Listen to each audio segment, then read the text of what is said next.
Welcome. I just want to say I am so excited about our conversation today. I'm Lauren Fogelman with Business Success Solution, and I just want to welcome you to this conversation. Christian, can you share a little bit about who you are and what you do? I can. I'm Christian Eldringhoff. I have been a bookkeeper now for probably, oh my gosh, longer than I can remember, at least 15 years. Prior to that, corporate controller and public accounting after my accounting degree in college. But the clients that I support primarily are cost accounting, project accounting for construction clients, government contractors, other small businesses. And so that's kind of my client base. And one of the things that I love to dig into is really before we started talking and working together, what were things like before then? They were much sadder. I think for a couple of years, I'd been very frustrated with the effort I was putting into my business. I'm a one-person shop at this point. And I felt like I was giving it 110% for all of my clients. And I felt like I was billing after the fact. I was having to chase money. I was spending a lot of administrative time on timesheets and where my time was going.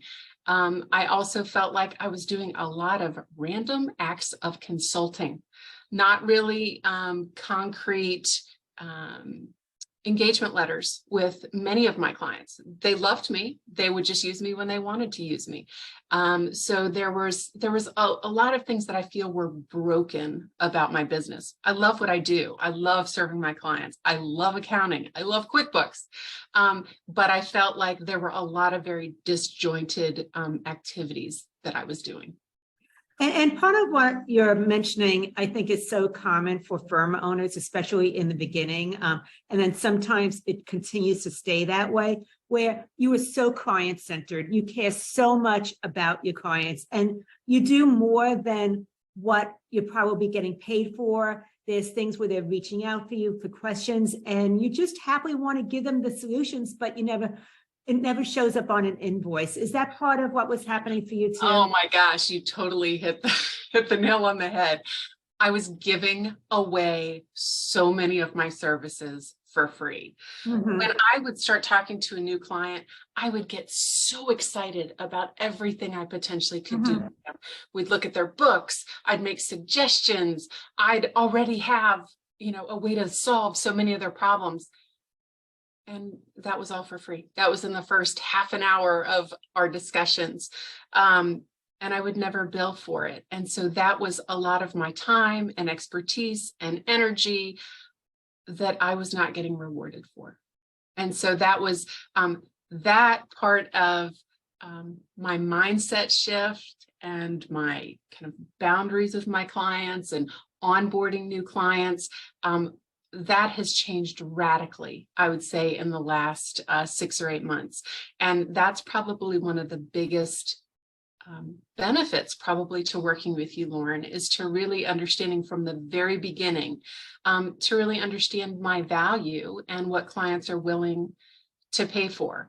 And so that has made a huge difference in I think how I come across to my clients, and a professionalism about what I do, and that they are always going to pay for my services up front. Right. That's a really good benchmark to set at the beginning. And I'm going to backtrack a little bit. So I feel that as business owners, we're so busy serving our clients and doing the things to really keep our business being operational, but we eventually hit a tolerance point where things just can't keep on going the way that they are any longer. And what do you feel that breaking point was for you, where you were ready to reach out and look for solutions? Well, it's interesting because I always like to take time once a quarter to do, continuing education, look at webinars, those kinds of things. So I do that once a quarter. I was lucky enough to get on a webinar that you had offered. It was a 1 hour, and I'm trying to remember the exact topic that it was, but but something clicked inside me. I'd been very frustrated. And that particular day, I was actually not going to do the webinar because I had clients that had so many needs. And, but something told me, no, make the time for this, be 100% present, get what you can out of the seminar and move on. But I think there were so many things that just hit those raw nerves about what I was experiencing, the pain points that I was experiencing. And, you know, coming out of COVID, I think affected a lot of my clients, but it also affected my business. We were trying so desperately to provide you know, consulting for clients, whether it was PPP, EIDL loans, all of this really time intensive and labor intensive work that we're trying to figure out as we went, that I never billed my clients for. You know, it was just, I was trying to get them money. Well, looking back after I really evaluated, I lost so much time and so much money through that entire process. So kind of getting back into the groove of what my business is, what my core functions are, what value I bring to my clients, and what my clients are paying me for. That all kind of happened at the same time. And I will just say that talking about, like, one of the things that we talked about in that webinar was mindset, boundaries, you know, how you're viewing yourself and how you are presenting to clients. And like that just kind of, it just kind of overcame me because I think I was doing that in my professional life, but I think a lot of that I was also doing in my personal life. And the more I'm changing as a business owner and really getting control of that side of my life, I feel like that, you know, that carries over into other areas of my life. So I think the timing was just so dead on when we first met. And I really appreciate that because the fact that you had a problem, you were able to nail it and you saw a solution, you acted on it. I really want to commend you on. But I think it also brings to the point that the thought of raising your fees, which is a big part of what we've done together, is something that doesn't happen. Oh, I think about it on tonight and then I do it tomorrow. It's on your mind for a while. So how long were you thinking about raising your clients' fees before you actually decided to move forward and fix that? Oh, wow. I mean, I truly think I've been thinking of it for years. But I was kind of paralyzed. You know, you don't want to outprice yourself. You worry that your clients are going to resist, that they're going to have objections. You're trying to justify all these different, like in your mind, you're spending so much time and energy. And then you kind of just, you know, oh, here's another month of billing. Here you go. So it was kind of the path of least resistance. And it's something you get comfortable with. You're not happy with it, but it's a known. Your clients are used to it. You're used to it. But so you know, you brought up that it takes time to do it. However, when you do it with just one client or you do it with a new client, that changes everything, because I was feeling very resentful of my clients, resentful of the time I was spending, that I hadn't raised rates in so long. I never wanted to raise rates on my clients. And that was a big part of my problem. I had clients for 10 years that maybe I had raised one time. So that to me has become intolerable, especially as I bring new clients in, which it's very easy to bring clients in at a higher rate. You know, you're not explaining yourself to them. You're just saying, this is how it is. I would love to work with you. Sign here.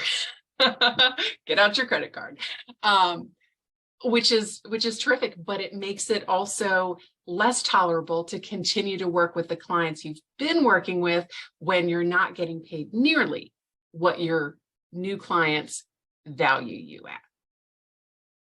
I think that it's very true about feeling resentful, where you're working a lot and you're getting low paid, paid low for the amount of work that you're doing. And especially when you see the difference that your work makes for your clients and they don't even recognize or appreciate it. So I can understand the resentfulness. I feel that it's actually a sign of burnout and that you're working too many hours for too little pay. But the other thing I think you brought up, and I really want to highlight that point, is that even if you do raise your rates, what typically happens is you bring your new clients in at that rate because they don't know you. There's no pushback or anything like that. Whereas you have a relationship with people that you've been working with for 10 years and you don't want to rock the boat. So they end up at a lower rate. And now you have really two different business models, and those long-term clients become very low profit clients. And that just kind of adds to the resentment over time. Mm-hmm. It does. And I have a lot of clients that, I really wanted to complete a task for them before I billed them.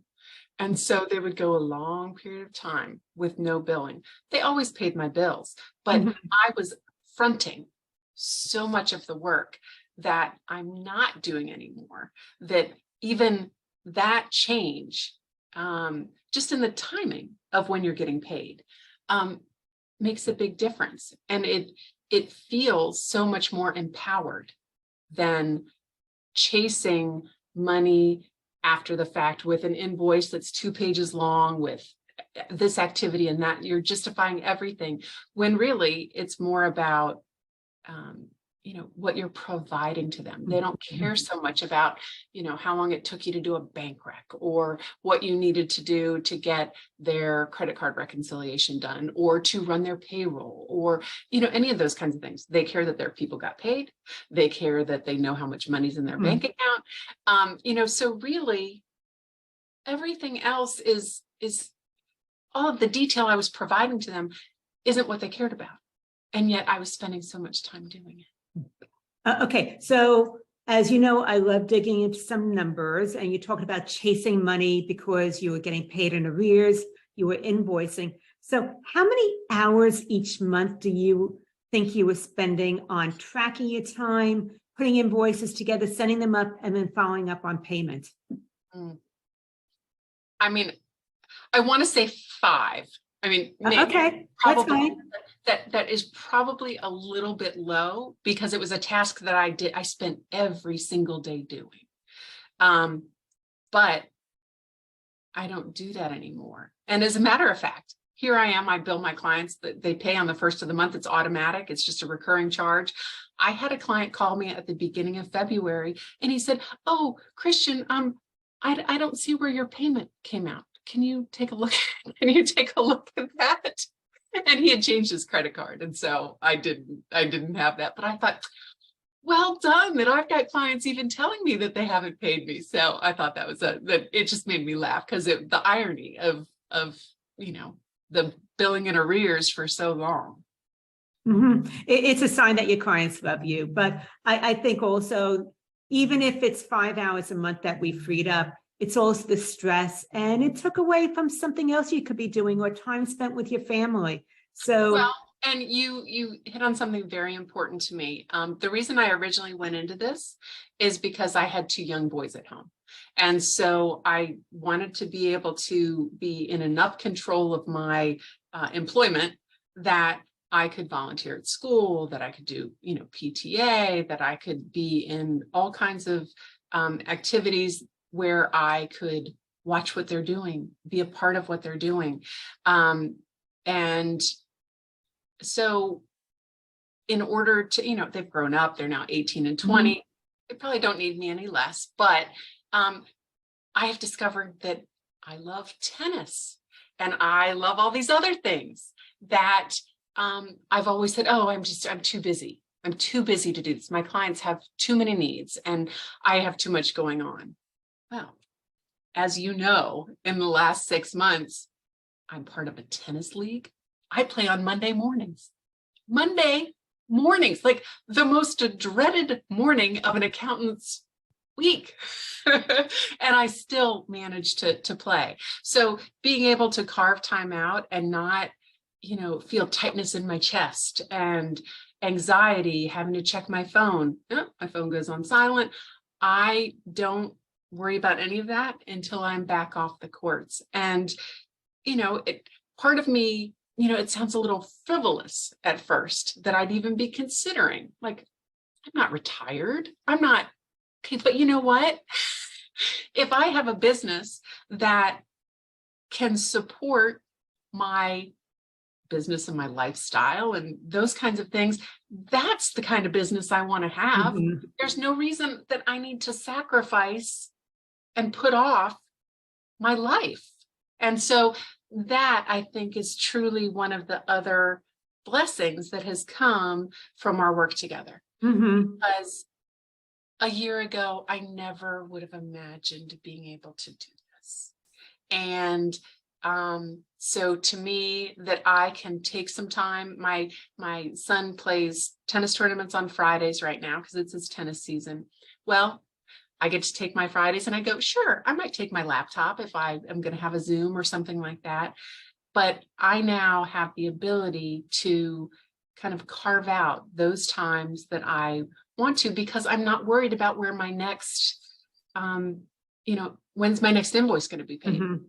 Absolutely. Yeah, that money now is kind of flowing in automatically versus me stopping what I'm doing, finishing a task, and then billing the client. So Mhm. that whole shift in how I operate my business has probably been the single most impactful changes Mhm. that I. Right, because it's not just about the dollars in the bank. It's about having a firm that improves your quality of life instead of taking from it. Right. And that's huge because setting boundaries can feel really, really difficult in the beginning. It can, because Yeah. it's just how you and your clients have been used to operating. Mhm. Okay, so were there any obstacles that you had before making that decision for us to be working closely together? There were obstacles. I mean, I had to look at the investment I was willing to make, Mhm. but I also had to, as we were just talking about, the whole mindset and boundaries, I had a way that I operated, and I had to be willing to get uncomfortable, not only uncomfortable with having conversations with my clients about raising my rates, about really working through a lot of, what clients do I want to keep? I now have a lot more freedom to say, no, client, you're a pain in the butt. I don't really care to work for you anymore. Mhm. That's empowering. And then other clients, I've really been able to expand services. So I feel so much more just in control of the Mhm. business. I feel like I'm more in control of my business than my business controlling me. But it was being willing to, I had a hard time letting go of that. So that was a big part of it. Setting aside the time to do this. I mean, these are the investment in my time and money and activities to kind of make all of this happen. You have to be very intentional about this. And so that was another part that wasn't an obstacle. It was definitely something that it was a challenge for me. Mhm. Mhm. And I think that time and money, both commodities, this is not an easy decision, Christian, and I understand it. My feeling is the fact that you were able to really do diligence and be very honest with yourself is something that helped you to realize that this was a good investment. And really the investment was in you, not in me. Well, but I think another part of it is there is, you've really built a community that supports the work that we're doing. Mhm. And so being part of that entire community, I feel like it's an investment in your time, but it's also the infusion that you get, the energy, the ideas, the synergy that you get from being part of this community has only just enhanced or accelerated what it is that we've been able to do. And so that part also, I feel like, has had a great impact on just the support that we feel in this community to keep making these changes, and that, we're all kind of going through the same thing. And, that part of it is very powerful too. Thank you. And just for people listening, as far as the community, is that we do have group meetings with everybody who's on the same path, where we're able to really ask questions, fine tune what's going on, talk about some challenges that might be happening, and getting some feedback about how somebody else might have approached that too, and the results that they got, as well as the tech stack and the other things that go with it. So, okay, I want to dive into some of those strategies that you did that helped you to give you back that time to play tennis, as well as getting that time back and growing your bank account. Okay. Well, I think the very first part of the process just had to do with being honest, being totally honest with where I was with my clients, with where I was with the work. And once I kind of laid all of that out and looked at,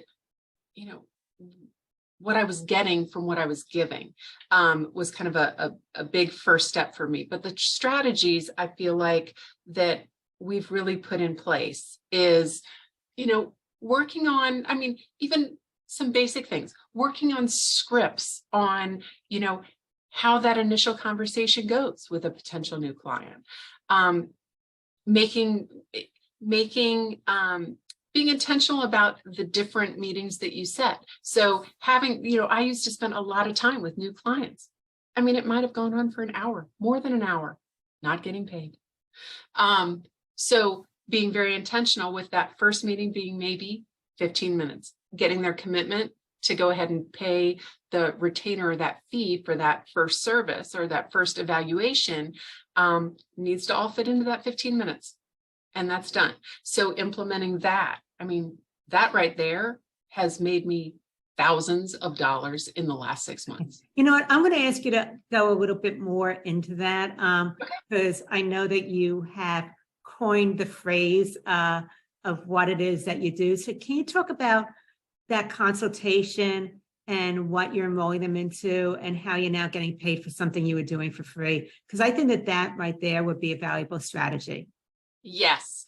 And I am doing a deep dive when I'm now getting clients to buy into me doing a deep dive diagnostic, the 3Ds.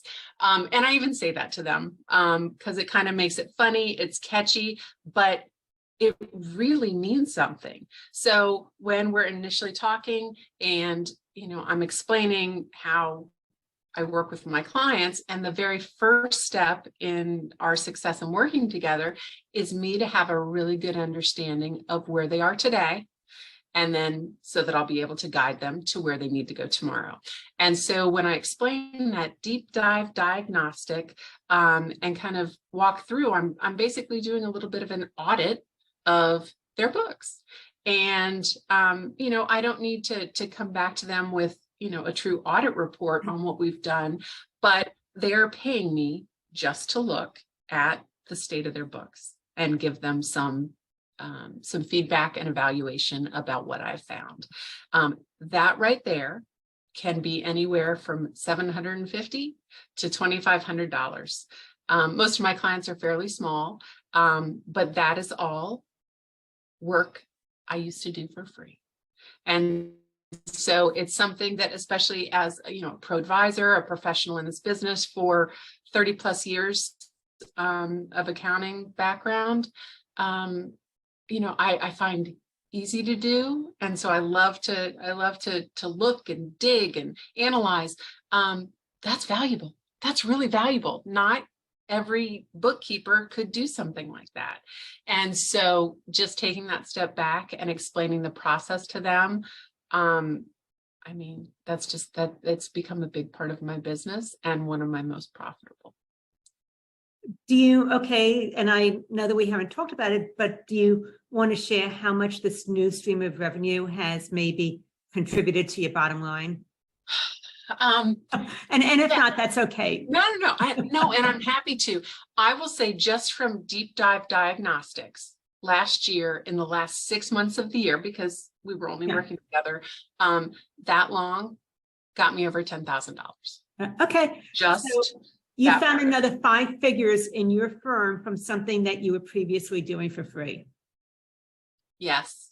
And so part of me wants to just kick myself for the lost years and lost revenue.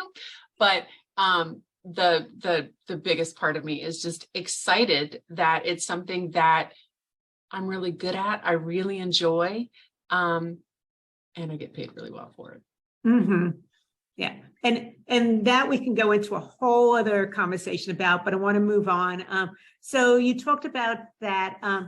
And now that you're doing this deep dive diagnostic as the first way that you start getting into their books, how does that affect how you now are going to go ahead and quote for those projects also?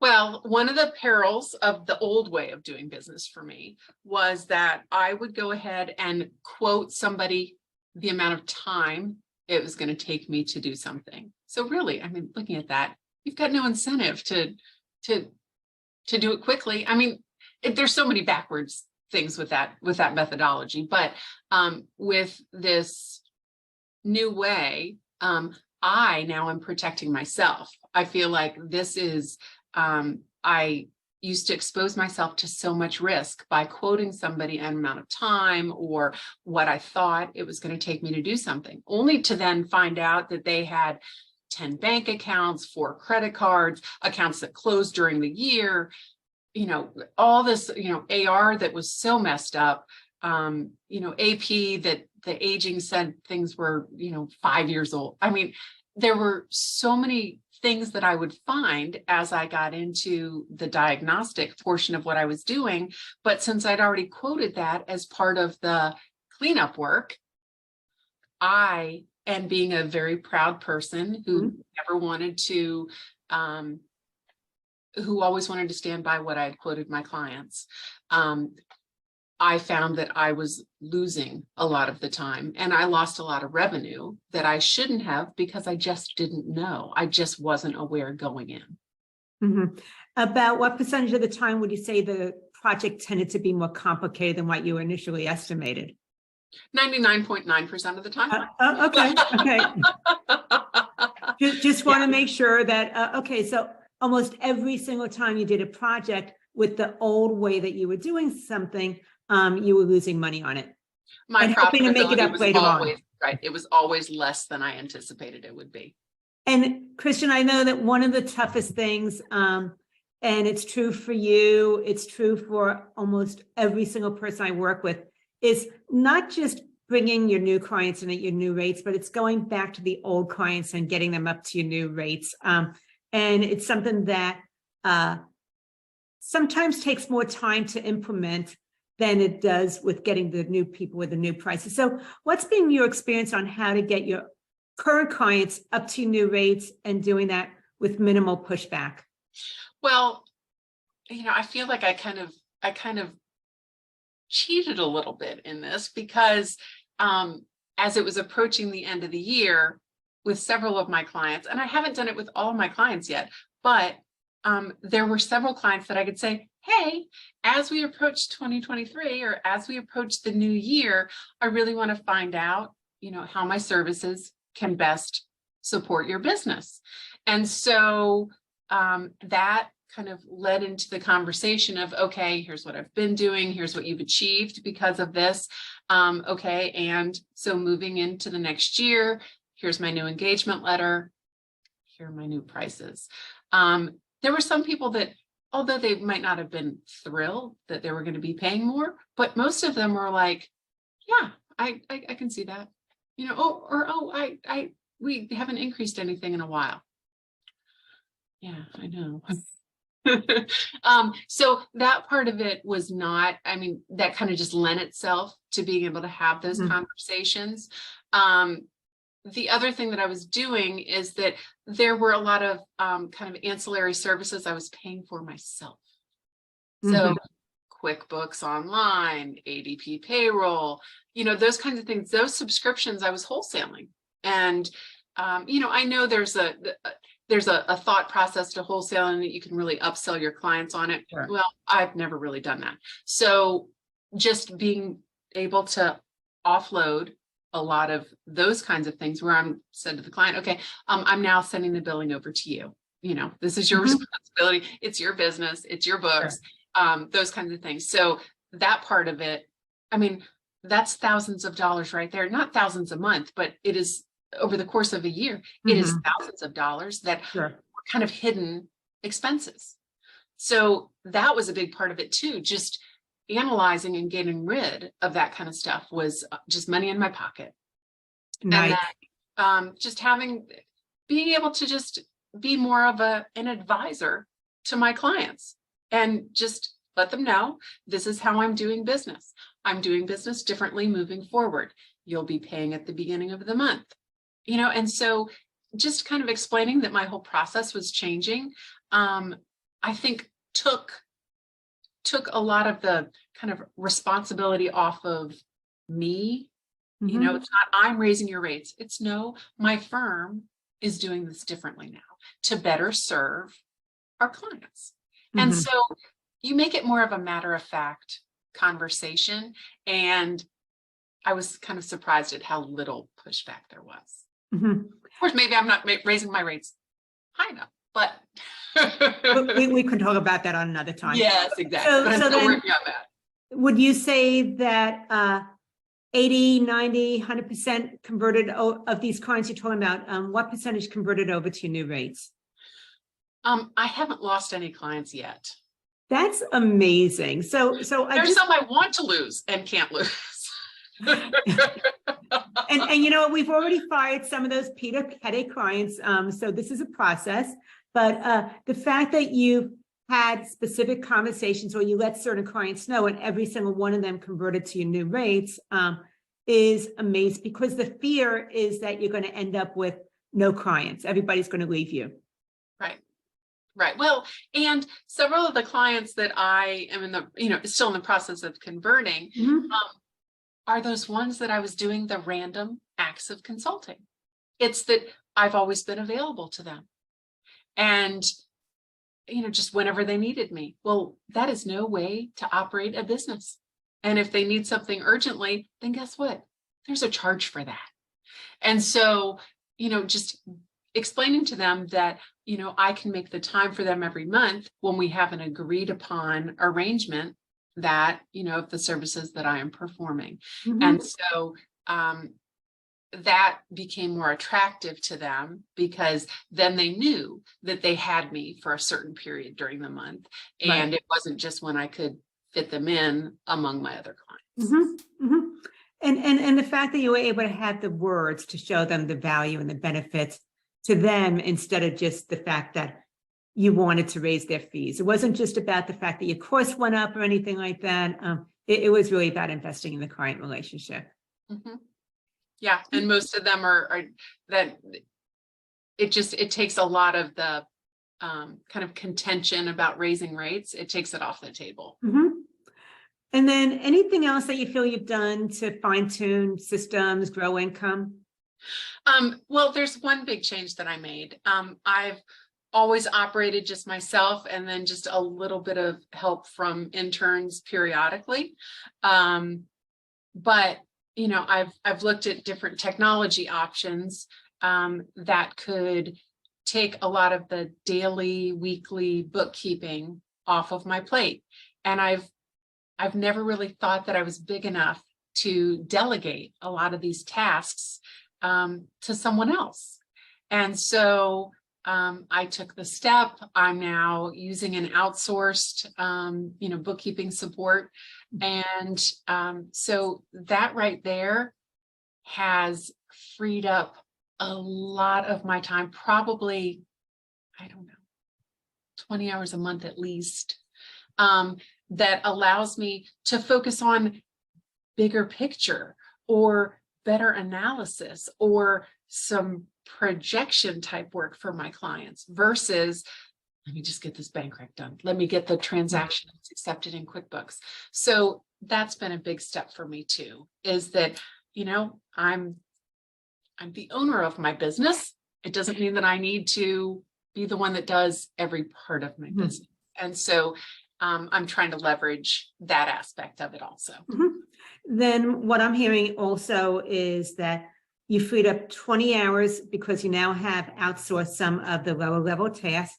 And you also freed up about 5 hours a month from no longer invoicing. And that's almost a half a week, a month that you got back to either work more closely with a client, doing some high level consultancy work, taking on another project that you wouldn't have been able to take on, or possibly picking up another tennis game. Yes. Yeah. And I just find that I'm just being recommended, so these new clients, new, interesting, good, really, clients that you really want, find their way to you because you've kind of gotten out of the mire of just the day-to-day crap that you have just been stuck in for a long time. And it just having that whole mindset shift, it seems to attract these new, interesting, well-paying clients. And let's face it, Christian, this whole process is not easy, but I try to make it as easy as it can be. So, well, you have some definite steps that help the process along. That's for certain. And there's hand holding to help talk you off the ledge when you're overthinking, getting in the way, worrying about things, which is normal for all of us. So let's talk about some of the hurdles maybe that you had to overcome in order to be able to make these things happen for your firm. Well, I think the biggest hurdle that I have is just myself. It is, putting off what I didn't want to do, clients that I really enjoy working with, didn't want to raise the rates on. I mean, it was my own mentality that really was holding me back. Those, like just looking in the mirror, that person right there was my biggest challenge. But it's only as I'm able to really be open and honest and discuss kind of where I am and what my fears are about, there are some fears to becoming more successful at what you do. You're used to your own little, especially a person that is so used to working by themselves in their business. You rely on yourself for everything. It's going to get done right. That you can stay up until 3 a.m. if you need to get it done. So there's a lot of those things that you need to let go of in order to reach that next level, to really level up the type of business that you want to have. And to me, those are the aspects. It was the whole mindset shift. It was knowing that I am the expert. I have the expertise to provide these services to my client.